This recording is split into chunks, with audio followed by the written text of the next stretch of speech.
Il y a une chose essentielle à appréhender, c'est qu'il existe différents langages de l'amour et que nous n'avons pas tous les mêmes façons d'exprimer nos sentiments et notre amour pour nos partenaires. C'est pourquoi non seulement je vais t'expliquer quels sont les usages des langages de l'amour, mais en plus, je vais te proposer un exercice à faire en couple. Il pourra réellement contribuer à être dans une meilleure compréhension mutuelle des sentiments de chacun. Bonjour à toi, tu es bien sur la chaîne Harmonie Décor. Cette chaîne est principalement destinée à ceux et celles qui voudraient améliorer leur vie de couple ou qui voudraient en savoir plus sur la sexualité. Je m'appelle Christophe, je suis thérapeute de couple et sexothérapeute et j'aide à travers le site harmoniedécor.fr, harmoniedécor.fr, grâce à tes articles, des formations et des accompagnements, à t'aider dans ta vie de couple si tu rencontres des problèmes et à t'aider à avoir une sexualité plus épanouie. Pour commencer, il me semble important de comprendre ce que sont ces différents langages de l'amour. Quand on évoque les langages de l'amour, c'est avant tout l'américain Gary Chapman, pasteur et conseiller conjugal, qui vient en tête de chacun. C'est en effet cet homme qui a publié en 1992 un livre intitulé « Les langages de l'amour ». Il n'a bien sûr rien inventé, il a simplement mis par écrit ce qui était dans l'ensemble accepté par tous dans ses relations avec les autres. Mais de quoi parle-t-on lorsque l'on évoque les langages de l'amour? Évidemment, ici, on ne fait pas référence à des mots uniquement, mais à toutes les expressions à disposition. Ainsi, c'est pour chacun l'art et la manière de montrer à ses partenaires, officiels ou non, ses sentiments. Ce que je veux dire par officiel ou non est valable aussi bien dans les couples déjà construits, mais également dans les phases de séduction d'un début de relation. C'est en effet des mécanismes similaires qui se mettent en place, même s'ils sont un peu différents dans leur manifestation. Voici donc les 5 langages de l'amour décrits par Gary Chapman. Je vais débuter par les paroles valorisantes. Mais j'aurais pu commencer par n'importe lequel. Il n'y a aucun ordre de priorité en réalité. Seulement, c'est souvent celui qui vient immédiatement à l'esprit. En effet, la plupart vont penser aux mots doux que l'on va délicatement roucouler au creux de l'oreille de ses partenaires. C'est vrai, il y a ces mots-là. Cependant, ce ne sont de loin pas les seuls. Il faut en effet prendre en compte les compliments, les remerciements, le soutien, la reconnaissance, etc. Comme tu le vois, le champ est vaste et beaucoup de mots ou de phrases, parfois aussi anodines qu'un simple « merci », sont bien souvent des vecteurs de sentiments. Je peux donner comme exemple des paroles comme « tu es belle »,« merci pour ce succulent repas »,« j'aime la vie à tes côtés »,« je t'aime », etc., etc. Le second langage de l'amour est celui des services rendus. Cette fois, tu vas montrer tes sentiments en aidant, en allant de l'avant, en proposant tes bras, ton soutien, ta détermination pour épauler l'élu de ton cœur. Dans ce type de manifestation, c'est le don de soi, le don de temps, qui va être considéré comme une marque d'amour et de sentiment. En donnant de sa personne physiquement, on tente de transmettre à l'autre son dévouement, son implication, sa volonté d'aider, de soulager, de partager. Tu vas pouvoir trouver comme exemple ici l'effet d'aller faire des courses, de repeindre la cuisine ou encore de garder les enfants pour laisser du temps libre. Un autre langage de l'amour que tout le monde a en tête est celui des cadeaux que l'on offre. C'est une évidence, on fait rarement des cadeaux aux personnes que l'on n'apprécie pas. C'est bien entendu un acte marqué de sentiments, qu'ils soient amicaux ou amoureux. Il y a bien sûr les cadeaux qui ont un coût financier, mais il n'y a pas que. Certains cadeaux peuvent coûter du temps, par exemple à l'image du collier de nouilles que les jeunes enfants font à la maternelle pour la fête des mères. Il ne faut donc pas mesurer les sentiments au regard du prix du cadeau. Il est plus judicieux d'en évaluer l'efficacité ou l'opportunité. En effet, un cadeau utile et précis montre à quel point on s'est intéressé à la personne et que l'on a cherché la meilleure chose qui pourrait combler le besoin du moment.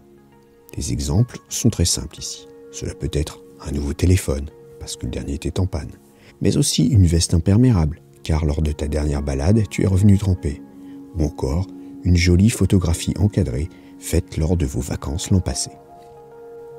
Le 4e langage de l'amour est celui des moments de qualité. On entend par là des temps que l'on passe ensemble en étant l'un avec l'autre et là, l'un pour l'autre. Pour te l'expliquer différemment, ce ne sera pas un moment de qualité si, en étant dans la même pièce et même côte à côte, l'un regarde la télévision et l'autre pianote sur son téléphone. Un moment de qualité est donc un vrai moment de partage lorsque les deux partenaires trouvent du plaisir à être ensemble et à faire une activité ensemble. plus il y a de connivence, de complicité, d'entente, et meilleur sera le moment. Ce sont des instants précieux où l'on met de côté le reste de l'univers et que l'on se concentre sur la personne que l'on chérit. En exemple, je te donnerai celui des soirées de couple, ou encore d'une escapade à deux, d'une discussion plaisante autour d'un verre, d'une danse partagée, etc. Je vais terminer par ce dernier langage qui est celui qui regroupe tous les contacts physiques. Ils sont essentiels dans un couple. D'ailleurs, on mesure souvent l'intimité réelle d'un couple au nombre de contacts qu'il y a entre les partenaires au cours d'une journée. Ces contacts sont, bien entendu, les différents touchés physiques, comme les câlins, les mains que l'on pose sur l'autre, les caresses, mais aussi les baisers. Même si les relations sexuelles entrent dans cette catégorie, il ne faut cependant pas que ce soit la seule façon physique de montrer son désir, sinon c'est généralement le signe d'une envie d'autosatisfaction et non d'un réel langage amoureux. Je rappelle que les contacts chez les humains sont essentiels. Même si certaines personnes imaginent qu'ils ne sont pas nécessaires, en réalité, c'est juste la perte de cette habitude qui leur a fait penser cela. En effet, c'est un besoin fondamental pour le nouveau-né, pour qui le contact est un des sens les plus développés à la naissance. Un bébé privé de contact va avoir de grosses difficultés dans ses relations sociales en étant adulte. On peut aussi, à tout âge, retrouver le goût des contacts. C'est comme tout, cela demande de la pratique. Alors, maintenant que tu connais et comprends les 5 langages de l'amour, tu dois être en train de te dire « ça me fait une belle jambe tout ça ». Et pourtant, c'est très important d'appréhender maintenant que chaque personne va avoir différentes façons de montrer ses sentiments et son amour pour ses partenaires. En général, chacun aura un langage principal, souvent un second, un peu moins présent, puis utilisera les suivants à de moindres degrés. Pour certains individus, certains langages pourront en outre être totalement absents de leur manière de s'exprimer à l'autre. C'est tout à fait normal. De la même façon, on a tous et toutes un langage que l'on préfère percevoir. C'est à travers lui que l'on va juger des sentiments de l'autre. Bien évidemment, les autres pourront compter aussi, mais généralement ce sera dans une moindre mesure. Tout comme pour l'expression du langage amoureux, la réception de celui-ci va encore une fois dépendre de chacun. Ainsi, si mes notions scolaires de statistiques sont encore bonnes, il me semble qu'il y a donc 14 400 possibilités d'associations différentes. 2 personnes, 5 options, soit 5 factoriels au carré. Mais je peux me tromper, n'hésitez pas à m'en faire part dans les commentaires, avec une démonstration à l'appui bien sûr. On rencontre rarement autant de partenaires dans une seule vie. Voilà pourquoi l'exercice que je vais te proposer maintenant permettra pour chacun des membres du couple de mieux ressentir l'amour. En effet, pour bien se comprendre à deux et être en parfaite affinité, il est indispensable de bien appréhender le fonctionnement de chacun. C'est donc ce que je te propose de faire en réalisant cet exercice. Pour commencer, sur une feuille de papier, tu vas noter les 5 langages de l'amour que je viens de te décrire, c'est-à-dire les paroles valorisantes, les services rendus, les cadeaux, les moments de qualité et le toucher physique.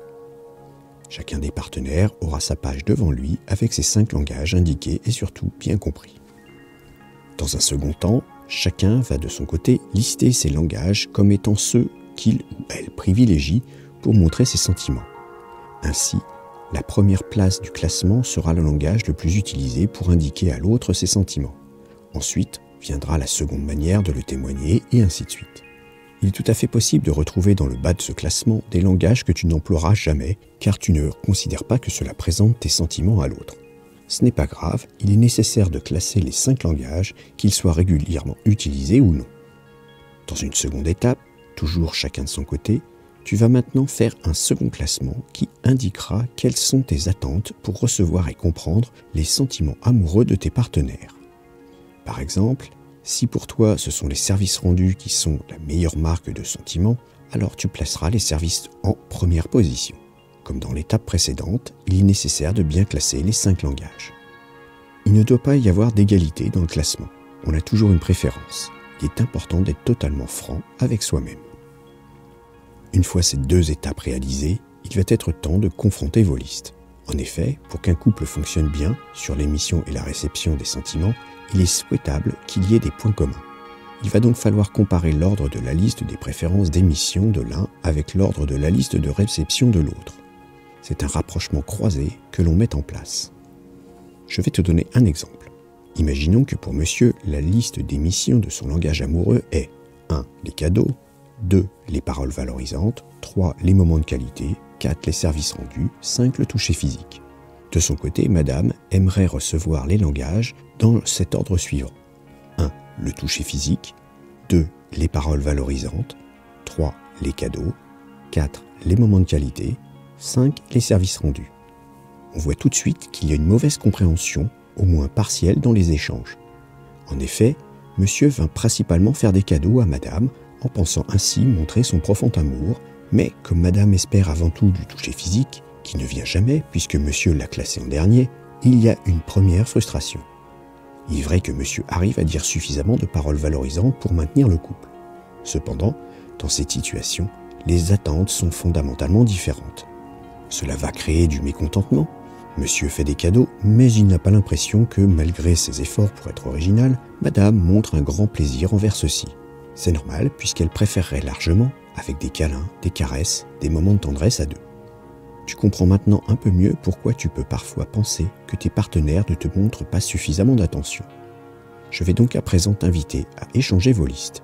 De cette façon, chacun aura en tête ce que l'autre attend en priorité et ainsi ce qu'il faut essayer de présenter à l'autre. En même temps, cela te permettra de mieux être à l'écoute des sentiments de l'autre puisque tu connaîtras, dès lors, ses canaux principaux d'émission de son amour.